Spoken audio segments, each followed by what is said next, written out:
Hi, I'm Mohammadreza Behrouzi.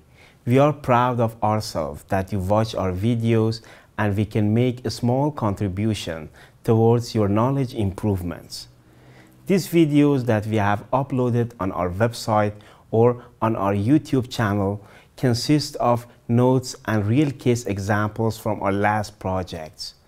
Those projects were performed by a team of professionals and experts. Therefore, by watching these videos, you can gain tremendous amount of knowledge and experience by which you can design your process units, your plants with highest safety. You are our only sponsor.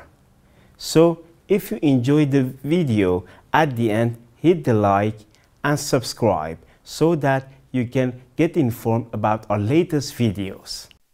So in these episodes, we specify what rupture disks are and why they should be used, and if they are used, which type of a rupture disk should be selected for our application.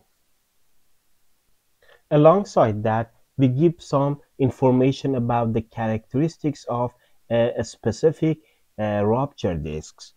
In second episodes of the Rupture Disk, you can go to my website and download both this episode and the second episode about Rupture Disk.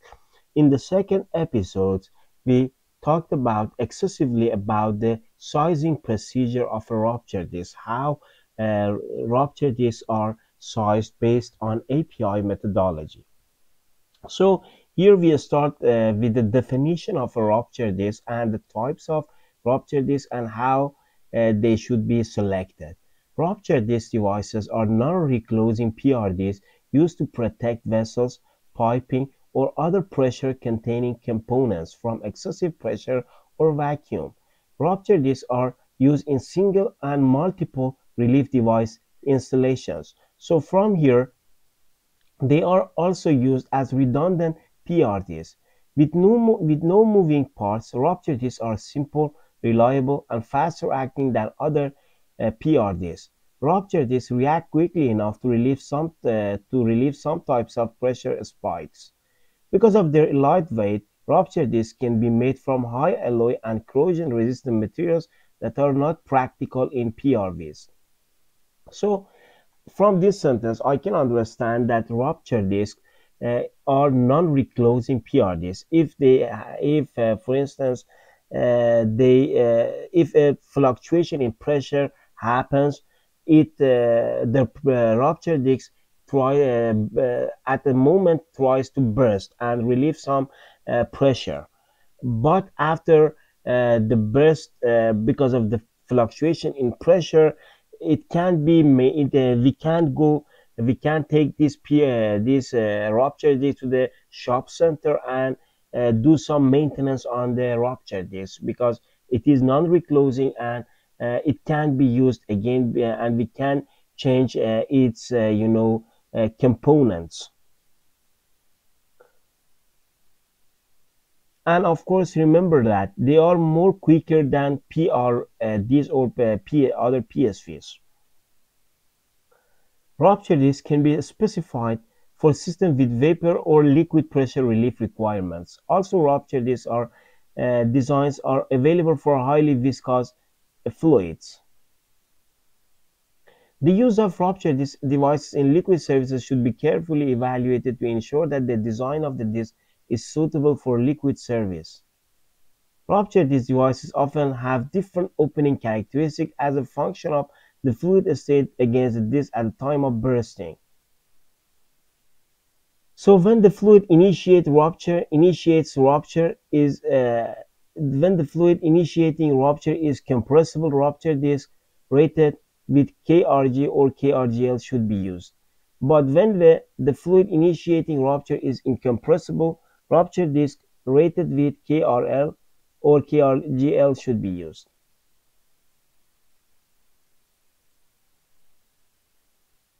The rupture disk is also a temperature-sensitive device. Burst pressures can vary significantly with the temperature of rupture disk device. This temperature may be different from normal fluid operating temperature. As the temperature at the disk increases, the burst pressure usually decreases. Since the effect of temperature depends on the rupture disk design and material, the manufacturer should be consulted for specific applications. For these reasons, the rupture disk shall be specified at the pressure and temperature the disk is expected to burst. So, so far, we know that rupture disk is a non-reclosing PRVs or PRDs, and it is quicker than PRDs. Better material could be used for rupture disks, and it is a temperature as well as pressure sensitive PRV. Application of rupture disks. Rupture disks can be used in any application requiring overpressure protection where a non-reclosing device is suitable. Rupture disk device at the inlet of a pressure relief valve. It is the first choice. Rupture disk device at the inlet of a pressure relief valve. And then we have rupture disk device at the outlet of a pressure relief valve. Rupture disks are used upstream of PRVs to seal the system to meet emissions standards, to provide corrosion protection for the valve, and to reduce valve maintenance. So, if you need to seal the system to reduce emissions, to have some corrosion protections for the upstream PRVs, or to reduce valve maintenance, you need to install a rupture disk at the upstream of the PRVs. When a rupture disk device is installed at the inlet of a PRV, the devices are considered to be closed coupled, and the specified burst pressure and set pressure should be the same nominal value. When installed in liquid service, it is especially important for the disk and the valve to be closed coupled to reduce shock loading on the valve. It is really important. The space between, here is the really important, the space between the rupture disk and the PRV shall have a free vent, pressure gauge, or suitable telltale indicator as required in UG 127s. Users are warned that a rupture disk will not burst in tolerance if back pressure build up in a non-vented space between the disk and the PRV, which will occur should leakage develop in the rupture disk due to the corrosion or other cause. So, if you install a free vent, a pressure gauge, or tricock, or suitable telltale indicator between the rupture disk and, of course, the upstream PRV, you can prevent any build-up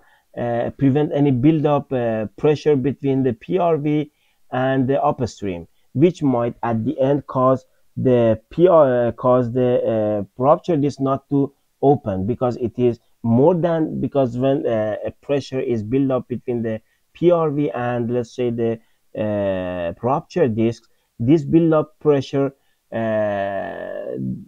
does not allow the rupture disk to open at the right pressures, because it increases the backup pressure for back pressure for the for the rupture disk, and it increases the burst pressure of the rupture disks. Here we have rupture disk device at the outlet of a pressure relief valve. A rupture disk device may be installed at the outlet of a PRV to protect the valve from atmospheric or downstream fluids. Consideration should be given to the valve design so that it will open at its proper pressure setting, regardless of any back pressure that may accumulate between the valve and rupture disks.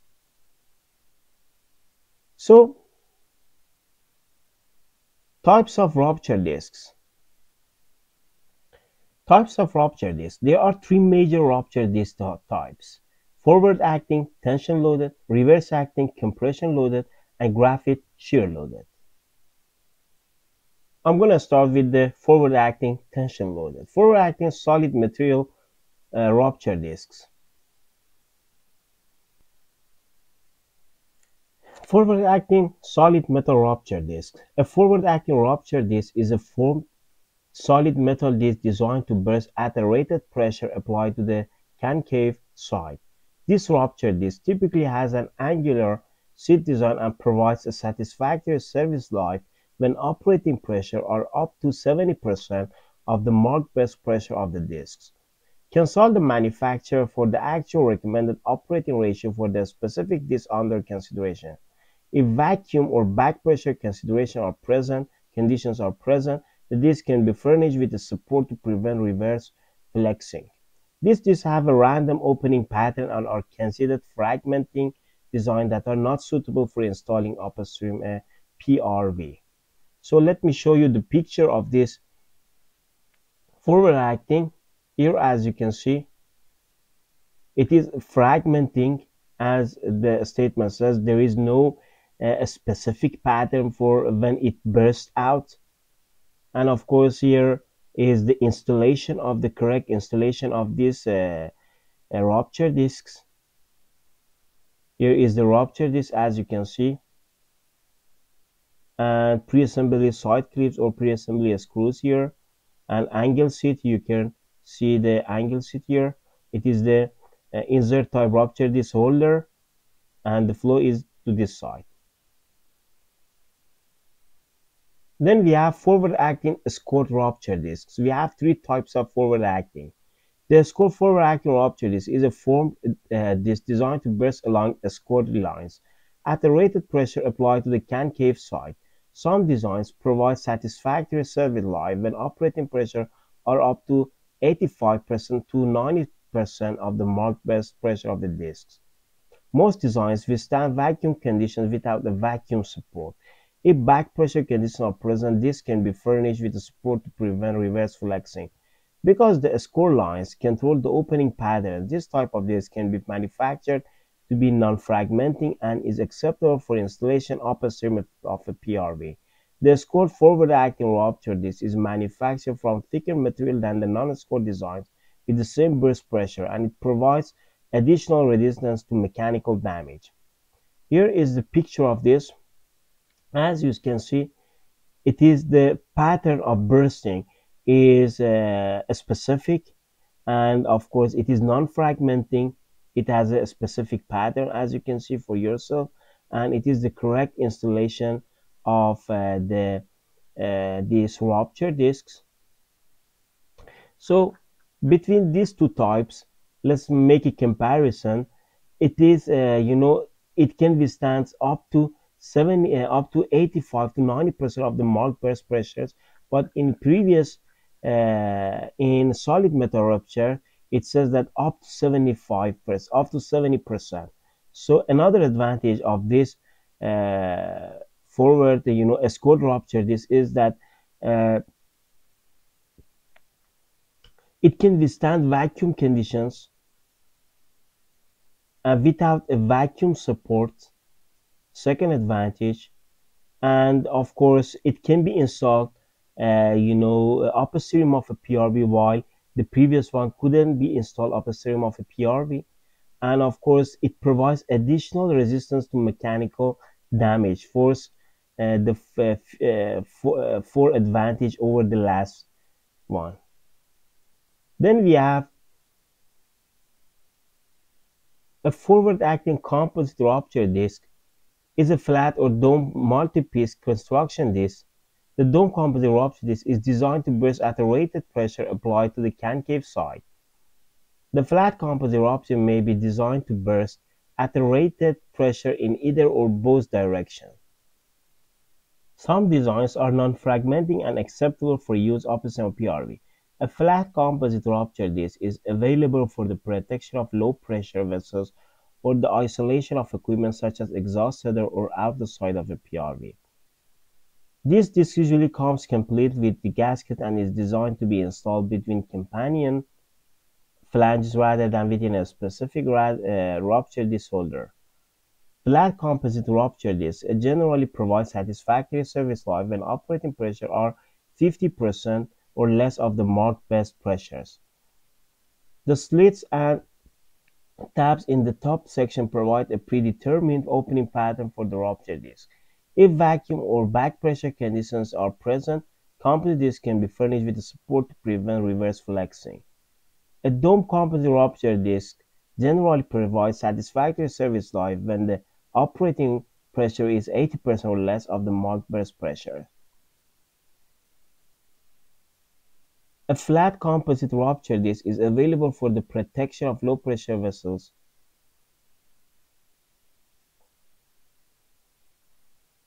Then we have reverse acting rupture discs. A reverse acting rupture disc typically is a foam or dome solid metal disc designed to reverse and burst at a rated pressure applied on the convex side. Reverse acting rupture discs are designed to open by such method as shear knife blades. Tooth rings and or scored lines reverse acting rupture may be manufactured as non-fragmenting and are suitable for installations of a system of PRVs. These discs provide satisfactory service life when operating pressures are 90% or less of marked best pressures. Some types of reverse blocking discs are designed to be exposed to pressure up to 95% of the marked burst pressure. Consult the manufacturer for the actual recommended operating pressure for the specific disc under consideration. Because a reverse acting rupture disc is operated with pressure applied on the convex side, the thicker disc material may be used, thereby lessening the effect of corrosion, eliminating the need for vacuum support, and providing longer service life under pressure vacuum cycling conditions and pressure fluctuations. Here is the reverse type. As you can see, it is the pattern of it is not fragmental. It has a kind of a specific pattern like this one when it bursts. It is the rupture discs. It is the pressure sites. Of course, the dome of this is in the opposite directions. For forward acting, it used to be like this one in the above sections the dome, but here it is in the at the nadir of this position at the lowest point. So the advantage of this reverse acting is that it can operate under highest conditions, even under 95% of the mark best pressures. It can it brings with itself many advantages, such as thicker disc materials, lessening the effect of corrosions, obviate the need for vacuum supports, and provide longer service life under the same pressure and vacuum cycling condition and pressure fluctuations. Then we have graphite rupture discs. Graphite rupture discs are typically machined from a bar of fine graphite that has been impregnated with a sealing compound to seal the porosity of the graphite matrix. The discs operate on a pressure differential across the center diaphragm or web portion of the disc. Graphite rupture discs provide satisfactory service life when the operating pressure are up to 80%. If vacuum back pressure conditions are present, the disc can be furnished with support to prevent reverse flexing.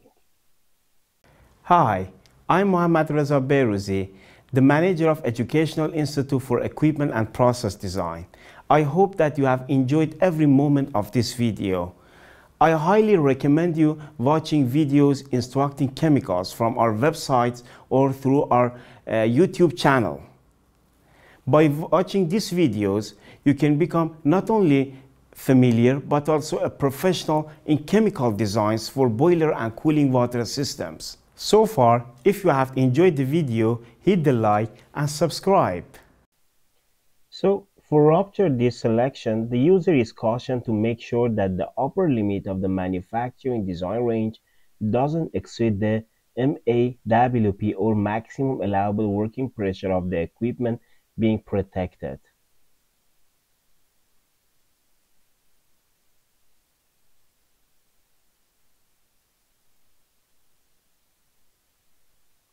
For a rupture disc application, we have different parameters. At first, I want to define define the parameters, and then I'm going to tell you by two examples provided in API how these parameters should be determined.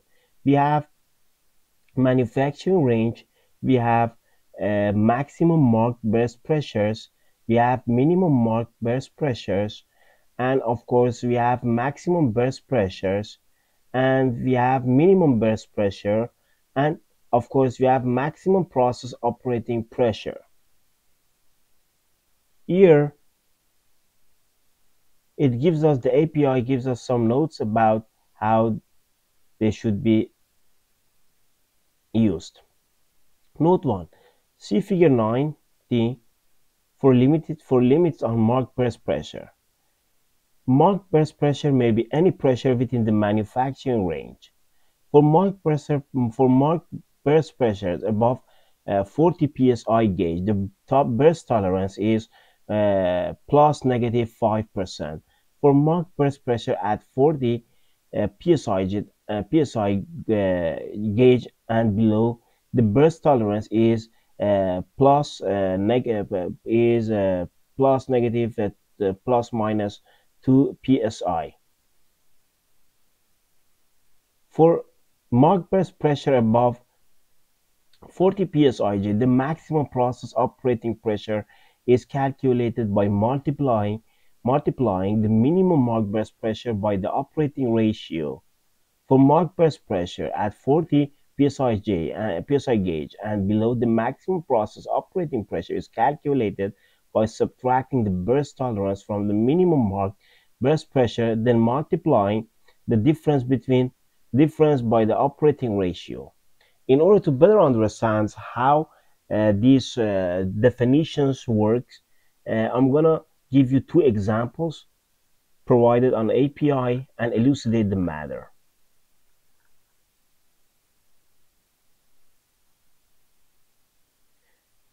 Example of a rupture disk with a specified burst pressure of 100 psi gauge, manufacturing range of plus 8 minus 4%, burst tolerance of plus minus 5%, and a 70% operating ratio.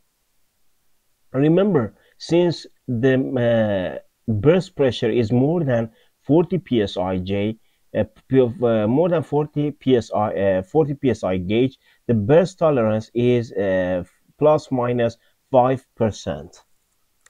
But if it was for instance 20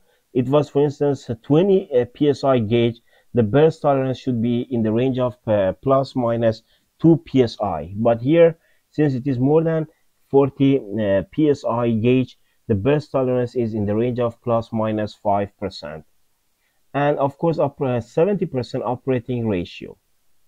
So here, according to this picture, we know that 100 is the specified burst ratio.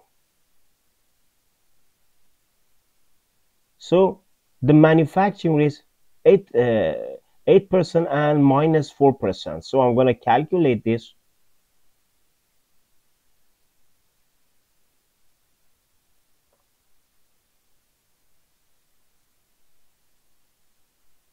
So as you can see here, this is the maximum mask burst pressure,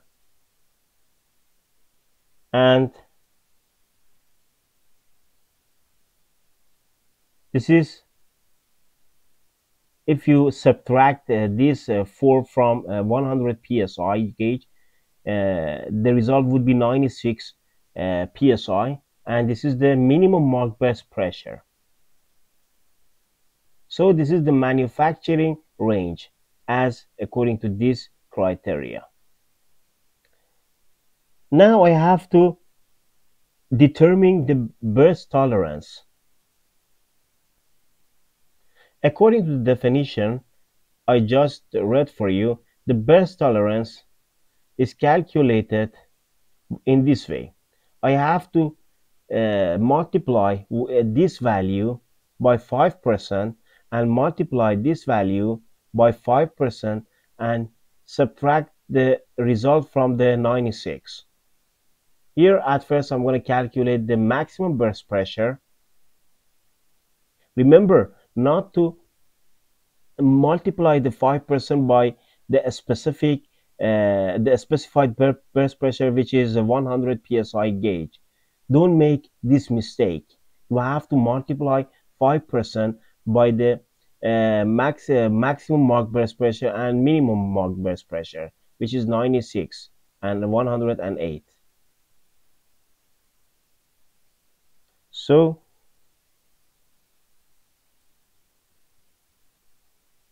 this value plus this value, it becomes this value, and of course we have 96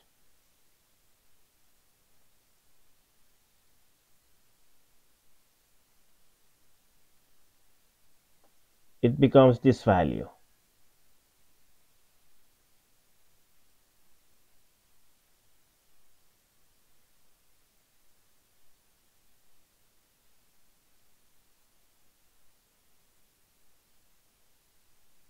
As you can see for yourself.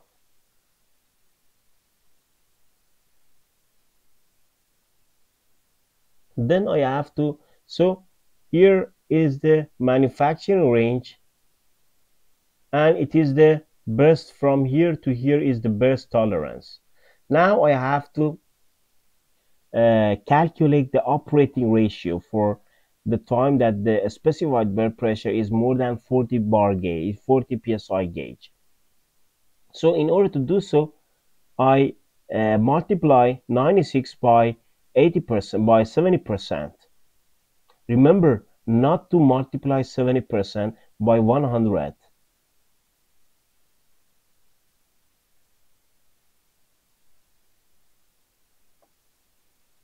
So as you can see here is the range operating maximum process operating pressure. So for these applications, the rupture disk application, different parameters are determined by the definition provided in the API.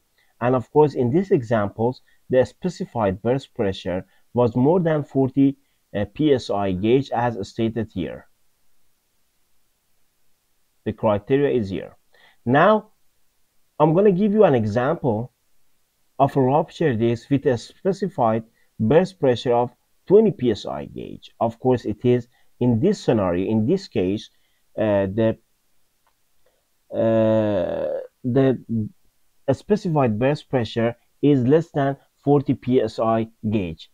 So the manufacturing range of plus 0 and minus 10%, burst tolerance of plus minus 2 psi gauge, and 80% operating ratio. We're going to calculate this one, determine the different parameters for this rupture disk application.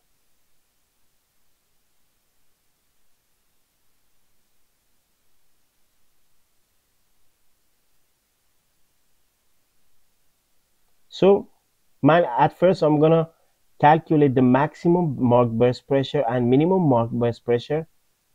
So if I multiply 20, which is a specified burst pressures, by this value, it means that I'm supposed to increase it by 0. So the 20 psi gauge is also alongside being a specified burst pressure is also maximum mark burst pressure for these applications. But for the lowest point, for the minimum mark burst pressures, I'm gonna multiply 20 by this value. So I have to subtract this from 20, and of course it means that the 18 psi gauge is the minimum mark burst pressure. Now for the burst tolerance, in last examples we used percentage to calculate the maximum burst pressure and minimum burst pressure. But here, since it is less than 40 psi gauge, we are supposed to use the burst tolerance of plus minus 2 psi. So if I sum 20 plus 2, it becomes 22, and if I subtract 2 from 18, it becomes 16. That's the reasons this 16 is the minimum burst pressures and this 22 is the maximum burst pressures, includes 2 psi burst tolerance.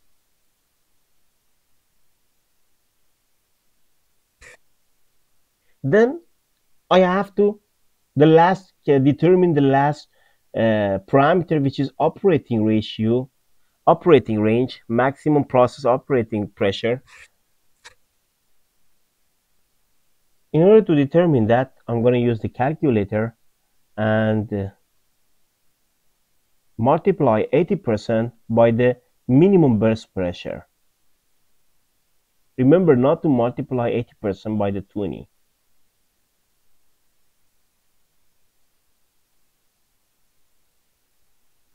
So as you can see here, it is the reason why 12.8 is the maximum process operating pressure. Now let's have a review on what we have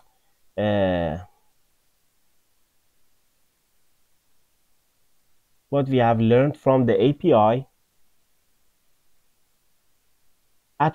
In first step, we define the rupture disk. We said that the rupture disk is a non-reclosing PRVs. It is faster than the conventional PRVs, and because of their lightweight, some high alloy and corrosion resistant materials can be incorporated for the constructions of PRVs, but unfortunately we cannot use this is not practical for these high alloy and corrosion resistant materials could be used for the construction of rupture disk, but unfortunately we cannot use such a such costly prices for PRVs because they consume a great deal of materials. Therefore it is not practical for PRVs.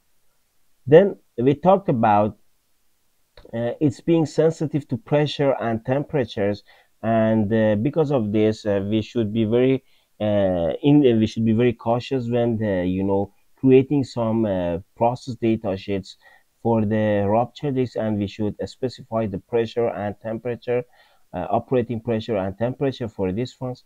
Then we said the important and the most important applications of rupture disks. We said that rupture disks are installed at the inlet of pressure relief valves, or sometimes it is installed at the outlet of pressure PRVs. The reason why rupture disks are installed at the inlet of PRVs, we said that in order to reduce emissions, in order to provide corrosion protections and reduce valve maintenance. And then of course we said that between PRV, if we want to install a rupture disk at the upstream of the PRV, we should consider that to install a free vent between the PRV and the rupture disk, because there is the possibility that the pressure between PRV and rupture disk might develop, and it might prevent the rupture disk from bursting in times of emergency. Then we talked about types of rupture disks. We said that we have mainly three types: forward acting, reverse acting, and graphite. Forward acting has itself three types, three subtype, and of course we have a reverse acting, and of course we have graphites. We said that the main differences between each of these stems from the operating range, operating pressure range, and of course whether it needs to be furnished against vacuum or back pressure conditions. And of course another difference is the pattern for bursting, when it starts to burst, how the pattern is developed. We defined fragmenting and non-fragmenting. Here, for instance, we talked about solid metal rupture disk. We said that the operating pressure is up to 70% of the mark burst pressures, and of course it is non-fragments, and but there is no specific pattern when it starts to burst. Then we had forward acting as cold rupture disk. We said that its operating pressure range is up to 90% of the mark best pressure, which is higher than the last ones. And of course, we said that most designs can withstand vacuum condition without a vacuum support, and of course it can provide additional resistance to mechanical damage. And the pattern of when it starts to burst is it has a special pattern, and it is categorized as non-fragmenting. Then we talked about reverse acting rupture disk. We said that it can has the highest operating pressure ranges up to 90% for some designs. Then we said that thicker disk materials may be used for this application, therefore lessening the effects of corrosions, eliminating the need for vacuum supports, and providing longer service life under pressure and vacuum cycling conditions. It also categorized as non-fragment, and it has a specific patterns when it starts to burst. And then we talked about rupture disk selections, how different parameters. We talked about the different parameters used for rupture disk applications that process engineers should be well equipped, should be familiar with when they want to select the rupture disk for different applications. We talked about we defined maximum burst pressure, maximum mark burst pressures, maximum minimum mark burst pressure, minimum burst pressure, manufacturing range, and of course we defined a criteria of 40 psi gauge as the burst pressure. If it is, for instance, more than, if the burst pressure is more than 40 psi gauge, like the first examples, how these parameters could be defined and could be calculated. And if it is the burst pressures is less than 40 psi, how these parameters could be calculated. And all of these are here. You can download this, or you can download API to see these notes. So this is the end of our these episodes. I hope that you have enjoyed every moment of this episode, and you will be able to use some of these materials and knowledge provided here to calculate and select the best type of rupture disk for your applications. By the way, there is the following episodes. You can go to my websites and download the following episode. In the next episodes about rupture disk, we're gonna we're gonna calculate, we're gonna size a real case rupture disk for one of the applications in my last projects. And of course in that episode, we're gonna size the rupture disk from a scratch, from a start point to the finalized points. So if you want to watch that, you can go to my website and enjoy that. Have a good day. Enjoy your life.